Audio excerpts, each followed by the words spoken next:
పౌలు పోలిక, ఆ దేవుని యొక్క పోలిక ఎలా ఎప్పుడు వస్తుందని నువ్వు నలగొట్టబడినప్పుడు, నువ్వు నలుగొట్టబడి. చాలా మంది విశ్వాసులకు ఉన్నతమైనటువంటి ఆశీర్వాదాలు దేవుడు విస్తారంగా ఇచ్చి వాళ్ళని నలుగొట్టకుండా అగ్నిగుండంలో వేసుకున్నాడు కొంతమంది.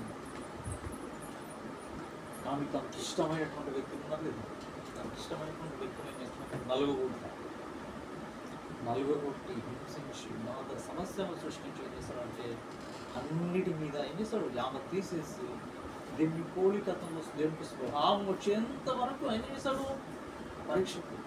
ఎప్పుడైతే ఆ దానిలో జయిస్తాడు అప్పుడు తీరాల్సినటువంటి రమేష్. అట్లయితే దేవునికి ఇష్టమైన వ్యక్తి ఎవరు? సాతానికే సాక్ష్యం చెప్పాడు కదా, యథార్థవంతుడు యోబు. దేవుడు చెప్పాడు కదా, నా సేవకుడైన యోబు యథార్థవంతుడు, న్యాయవంతుడు, సత్యవంతుడు. అతని మీద ఎవడునూ లేడు, అతని వంటి వాడు భూమి మీద ఎవడునూ లేడని దేవుడు సాక్ష్యం.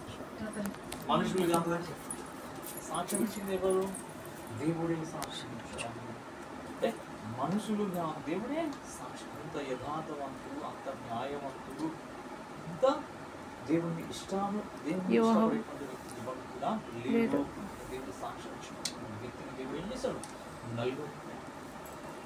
తనంటే ఇష్టం ఏం చేస్తాడు? నలుగొట్టాడు. ఇంకా అందులో ఉన్న చిన్న చిన్న చిన్న లోపాలన్నీ కూడా దేవుడు ఏం చేస్తాడు? సరి చేస్తాడు. అంటే దేవునికి ఇష్టమైనటువంటి వ్యక్తులందరూ కూడా దేవుడు ఏం చేసినప్పుడు సరి చేస్తాడు.